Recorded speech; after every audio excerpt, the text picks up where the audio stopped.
Imagine isso. Você está em uma reunião. Há dois profissionais apresentando a mesma solução para o mesmo problema.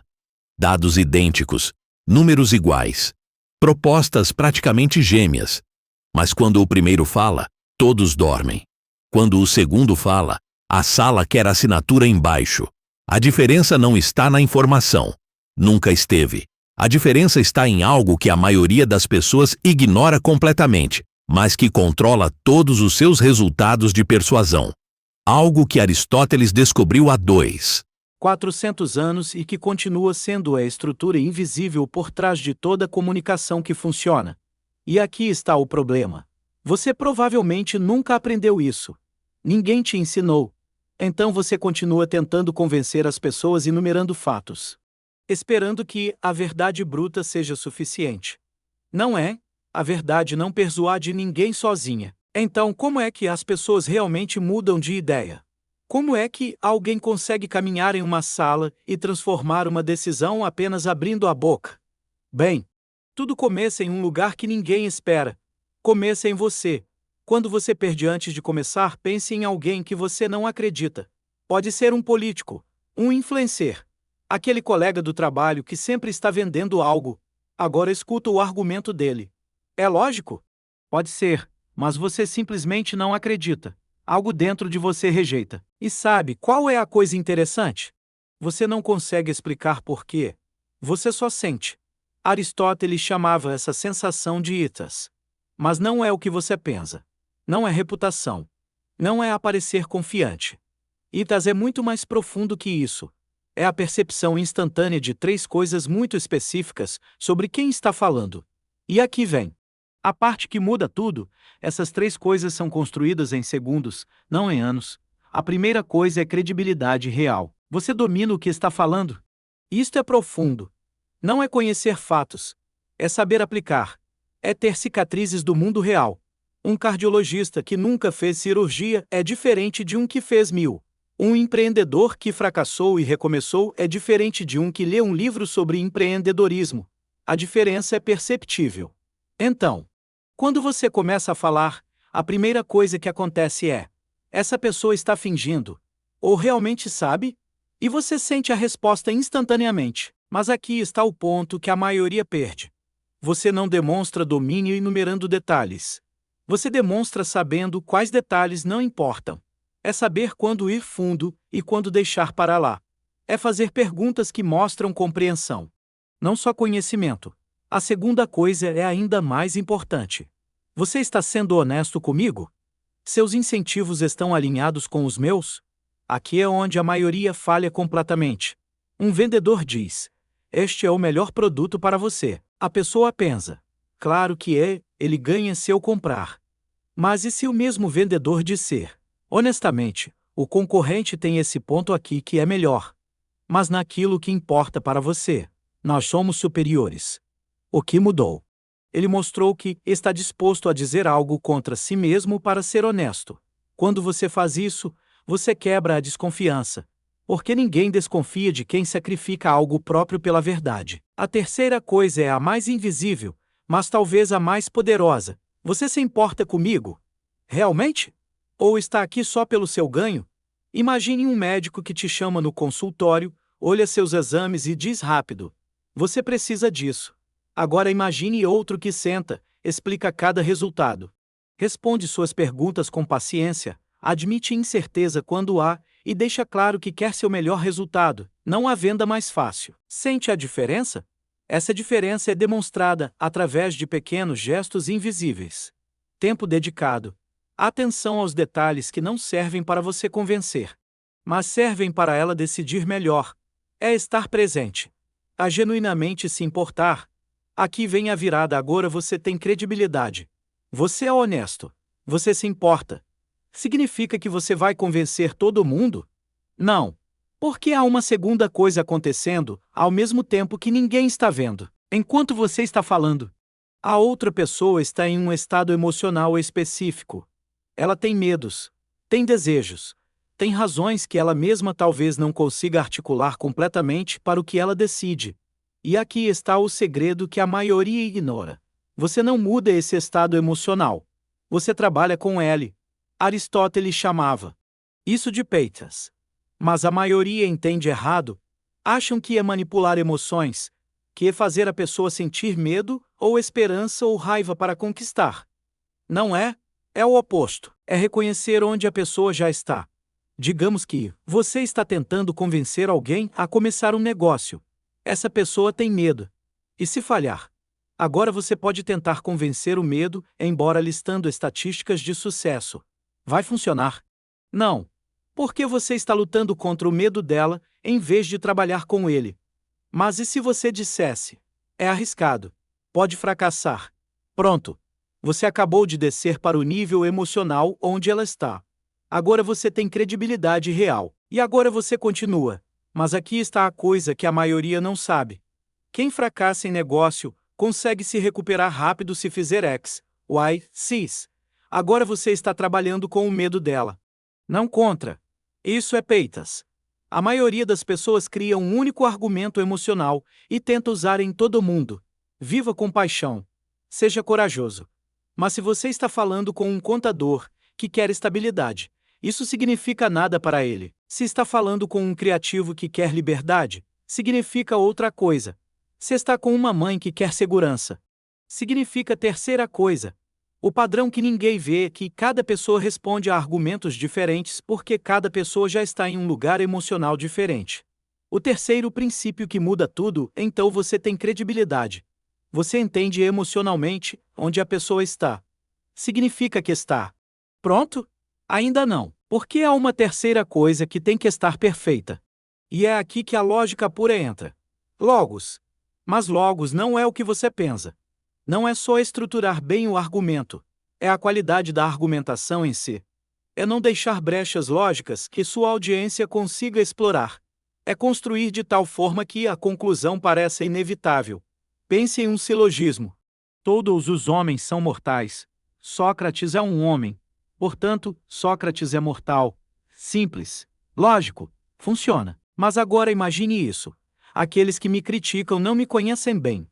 Você me criticou. Portanto, você não me conhece bem. Parece lógico, certo? Mas não é. Alguém pode conhecer você e ainda criticar genuinamente. E quando sua audiência percebe essa falha, mesmo que não consiga articular, ela simplesmente não acredita mais. Ela não pensa. Seu argumento é ilógico. Ela sente. Algo aqui não bate.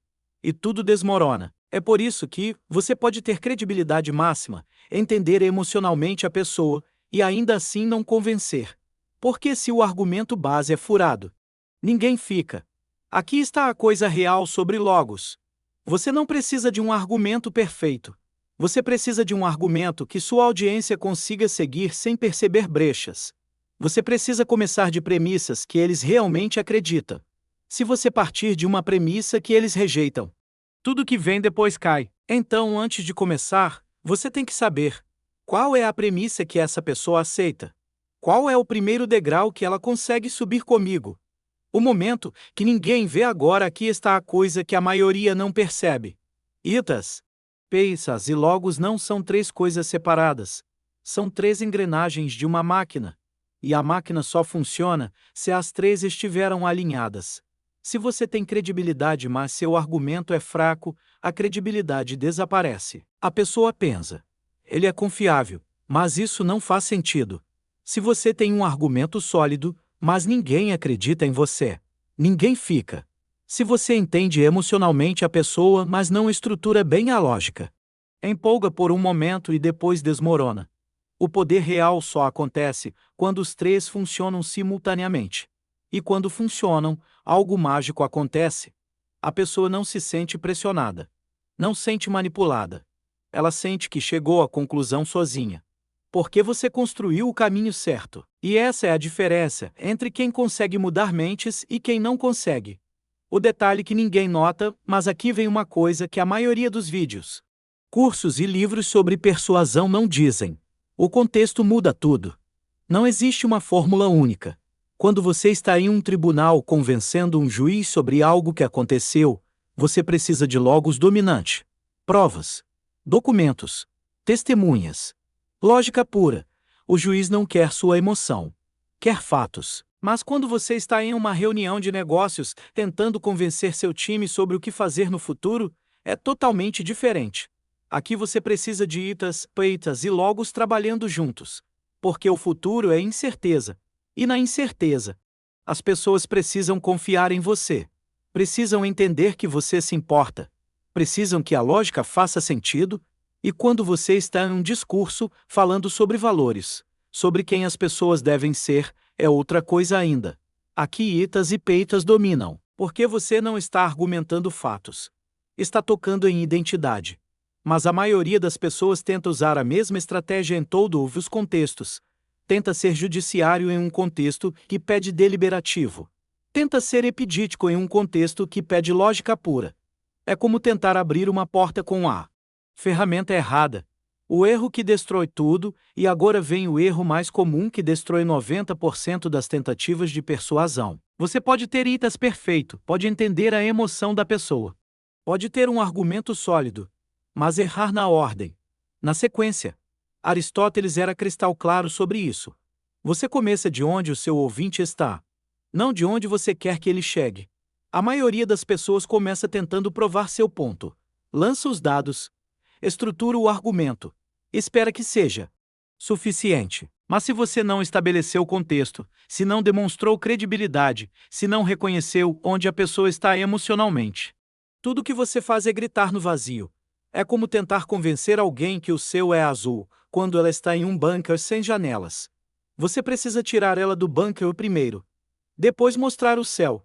Quando você aplicar isso, antes da próxima conversa importante, uma negociação, uma apresentação, uma discussão que importa, faça isso mentalmente. Pergunte-se sobre você. Você realmente domina isso? Ou está fingindo conhecimento? Qual é seu incentivo real? Será que eles percebem que você se importa com o resultado deles, não só com o seu? Pergunte-se sobre eles. Onde essa pessoa está emocionalmente agora? Qual é o medo que ela carrega? O que ela deseja secretamente? Qual é o argumento que importa para ela, não para você? Qual é a premissa que ela já acredita? Pergunte-se sobre o argumento. Qual é a falha lógica que ela consegue explorar? Será que estou começando de um lugar que ela acredita? Se ela disser por quê, eu tenho resposta? E por fim, pergunte-se sobre o contexto. Estou tentando informar, convencer sobre o futuro? Ou apelar a valores? Qual é a ferramenta apropriada aqui? Quando você começa a fazer isso, algo muda. Você para de estar nervoso, para de tentar convencer com desespero, para de esperar que a verdade bruta seja suficiente. E começa a construir, começa a estruturar, começa a trabalhar com as pessoas, não contra elas. O que acontece, quando você entende isso de verdade? Aristóteles não inventou um jeito de manipular. Inventou um jeito de comunicar honestamente, de forma que as pessoas realmente entendam. E quando você entende isso, tudo muda. Suas conversas, seus relacionamentos, seus resultados. Porque quando você é credível, quando você realmente entende quem está ouvindo, quando sua lógica é sólida, você não precisa gritar, não precisa insistir, não precisa ser manipulador. As pessoas simplesmente concordam. Porque você construiu o caminho certo. E isso, no final do dia, é mais poderoso que qualquer técnica de manipulação que você possa aprender. Porque funciona. De verdade. Então aqui está minha pergunta para você. Qual dessas três coisas você mais ignora quando tenta convencer alguém? É credibilidade? É entender a emoção? É estruturar o argumento? Porque eu já sei que a resposta vai determinar onde você está errando. E se você descobrir isso agora, seus resultados mudam rapidinho. Comenta aqui embaixo. Quero saber exatamente qual é o seu ponto cego. Qual é a coisa que você sabe que está ignorando, mas continua ignorando mesmo assim? E se você quer aprender a fundo como aplicar isso em diferentes contextos, em negociações, em liderança, em conversas pessoais, é o que cobrimos aqui no canal. Porque esse tipo de conhecimento não é teórico. É prático. E só vale a pena se você conseguir usar. Então, se você acredita que entender como as pessoas realmente mudam de ideia é importante, deixe um like. Não porque vou ganhar com isso, mas porque ajuda mais pessoas a encontrar isso. Se inscreve no canal também, porque aqui a gente não fala de teórico bonito. A gente transforma a forma como você se posiciona, a forma como você se comunica, e no final do dia, a forma como as pessoas te veem. E quando isso muda, tudo muda.